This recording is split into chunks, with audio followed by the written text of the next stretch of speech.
Yo no creo que sean procesos aislados.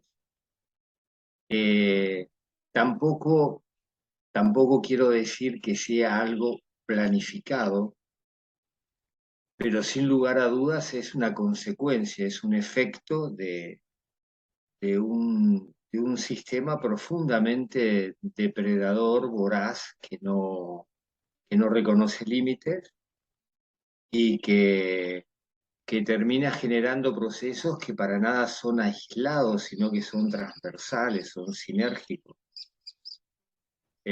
Por lo tanto, eh, digamos, yo no creo en esto de ¿cómo decirlo?, de las mega conspiraciones planificadas de un grupo de 50 personas que se llevan el mundo puestos para subirse a un cohete y viajar a otro planeta. Lo cual no quiere decir que haya gente pensándolo, pero, pero digamos, no creo que sea el cerebro de un sistema que está destruyendo a la especie humana. Sin lugar a dudas, hay una globalización hoy mayoritaria, diría, del pensamiento político que está produciéndose esos efectos, y ahí está el desafío, en cómo cambiar la tendencia y generar desde las democracias y de las políticas un cambio radical en este sistema. Yo creo que digamos, hay escenarios que no se pueden separar de lo nacional, de lo regional y de lo global. El cambio ambiental global, donde se inserta particularmente como el más significativo el cambio climático, o uno de los dos más significativos, diría. El otro es el cultural, es el gran cambio del pensamiento vigente hacia la ecologización del pensamiento. Y en ese sentido, yo creo que el gran problema nuestro es que nuestra democracia, en términos de su representación mayoritaria hasta el día de hoy, no se apropia de un desafío fantástico, vitalmente necesario, de una transformación radical de las agendas políticas y del modelo de consumo y de producción. Y si uno analiza el discurso, el relato, eh, de los dirigentes de los partidos mayoritarios de Argentina, infelizmente, eh, podría ser un discurso de la década del 70, del 80, del 90, ni hablar del siglo pasado. Incluso con algunos fenómenos gravemente retrógrados. Me refiero al fascismo democratizado o al autoritarismo, a los totalitarismos que, que se expresan o se han expresado. El ejemplo Bolsonaro y Trump quizás son los más fuertes. En ese sentido, creo que en la cuenca hay un tema central que es lo que expresan estos 3 años de un modelo donde la emergencia no es fruto de un proceso natural, como por ahí se lo trata de transmitir. Es muy interesante el análisis de los titulares de los grandes diarios nacionales, eh, sino que es un fenómeno de un sistema que ha devastado los ecosistemas, los ha degradado de una manera tremenda. El mayor ejemplo es Amazonia, Pantanal y el Chaco americano, de donde la cuenca del Plata vive o no vive.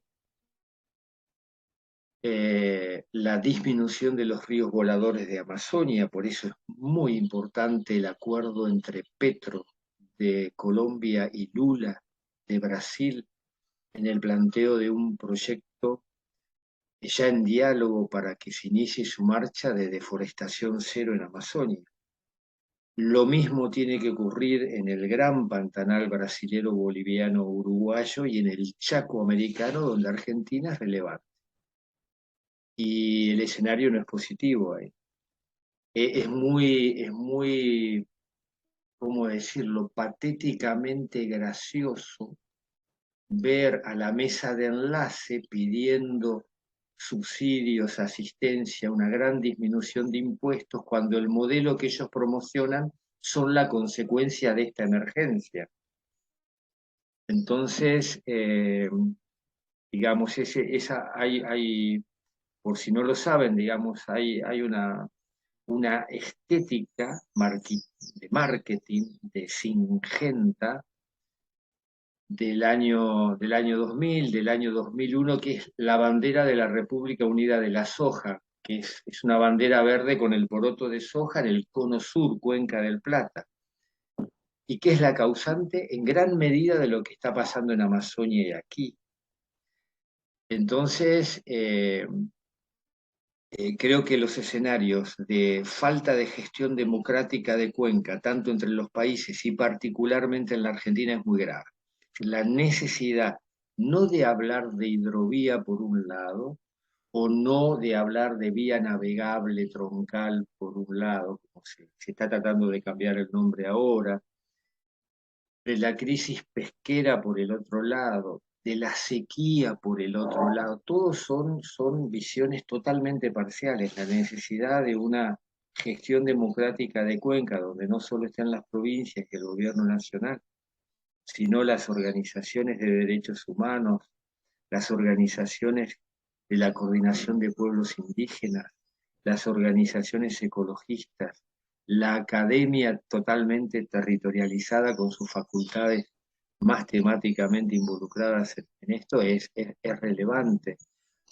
Si vos me decís, yo creo que este es el problema, si me apurás en esto de cuál es, yo creo que este es un problema radical que lleva a la vez a un reordenamiento ambiental del territorio que implica volver hacia una diversidad productiva que tuvo nuestro país y que se ha simplificado de una manera atroz. El solo ejemplo que uno se cansa de repetir o no se cansa de repetir, de que Entre Ríos hace 30 años, 35, 40 años producía 150, 170 alimentos y hoy produce 8 o 9 a escala de mercado, Entre Ríos era soberana alimentariamente por su escenario insular, antes del túnel, de los puentes, incluso después varios años más. Y ha sido totalmente en ese sentido eh, degradada. Y también ahí el segundo gran tema, yo creo, y ahora que estamos en un escenario universitario, hay dos temas centrales, que es una nueva reforma universitaria. Creo que hoy no la lidera el Estado, la tienen que liderar los centros de estudiantes, los profesores como Luis Laferrière, pero necesitamos una reforma universitaria como aquella reforma de principios o de la segunda década del siglo pasado, que revolucionó la educación pública de Sudamérica. Y en ese sentido hay que poner en crisis todos los conocimientos, los saberes para este cambio que necesita la humanidad y el país. Y un congreso pedagógico nacional y provincial que nazca desde las asambleas ciudadanas, que se autoconvoquen, que la CETERA y ACMER puedan realmente apropiarse si el Estado no se conmueve, si la política mayoritaria no se conmueve con esta necesidad. Pero el sistema educativo público necesita también un, un cambio radical para que en definitiva las generaciones intermedias y la juventud política, más allá de lo partidario, política en su sentido de vida, pueda traumatizar y cambiar esta tendencia. Ratificarlo, una anécdota muy cortita, pero muy cortita. En el año 2005 yo tuve el privilegio, por un tema de alianza con organizaciones sur-sur-sur, estar en la India. Estos compañeros de Nepal que estaban en la Universidad Pública de Nueva Delhi dicen, ¡ay, Argentina! Y yo dije, bueno, vienen con Maradona, porque dicen, la universidad pública. Y ahí aprendo que la Universidad Pública de Nueva Delhi fue como la Universidad Argentina que convocó a muchísimos jóvenes de toda Sudamérica durante 60, 70, 80 años. Y lo mismo hizo la universidad en su momento de Nueva Delhi, entonces aprendí esta comparación. Y fue muy fuerte, fue muy fuerte que, y hay que volver a esa universidad donde la militancia universitaria, política, la extensión universitaria, los principios de la reforma universitaria, eh, totalmente renovados, enriquecidos, porque está en discusión la continuidad ni más ni menos, no solo de la especie humana, ¿no? Porque ese es otro debate tremendo si uno lo ve desde lo que pasa nada más que si desaparece la especie humana con las centrales nucleares, y mejor ni hablar del tema, porque arrasa con los intereses económicos concentrados que hoy lideran este modelo. Es decir, hoy plantarse frente al modelo de agrotóxicos, de organismos genéticamente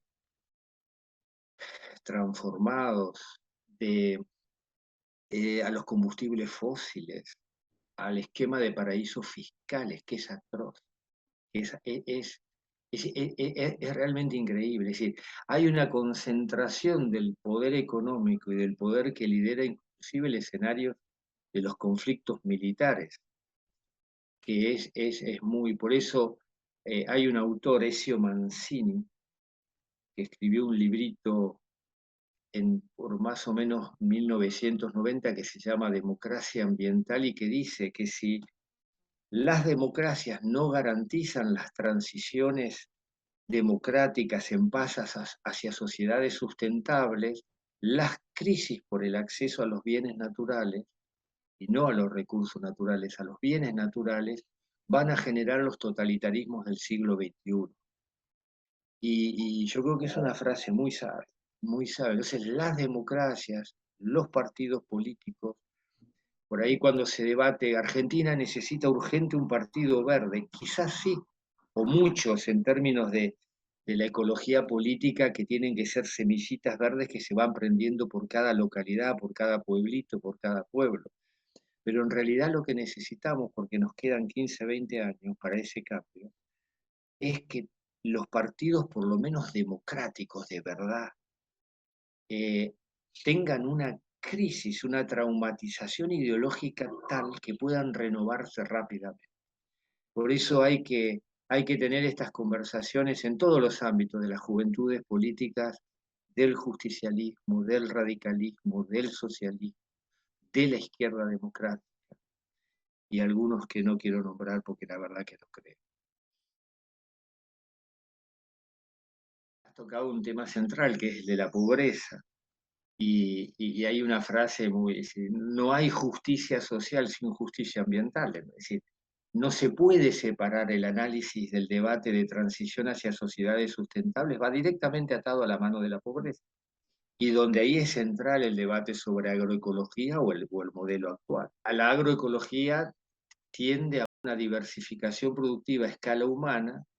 Yo estoy mucho tiempo en los Países Bajos y acá la unidad productiva, bueno, ahora estoy en Argentina, pero la unidad productiva es entre 5, 7 o 10 hectáreas como máximo, producen 7 alimentos en granos y 2 o 3 en carne.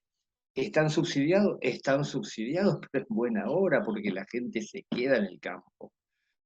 Y acá la concentración de la tierra es alevosa, los pools de siembra lo dicen todo. Yo creo que hay que generar procesos y estudiarlos antes, rápidamente, pero procesos de resistencia pacífica, profundamente pacífica y amorosa.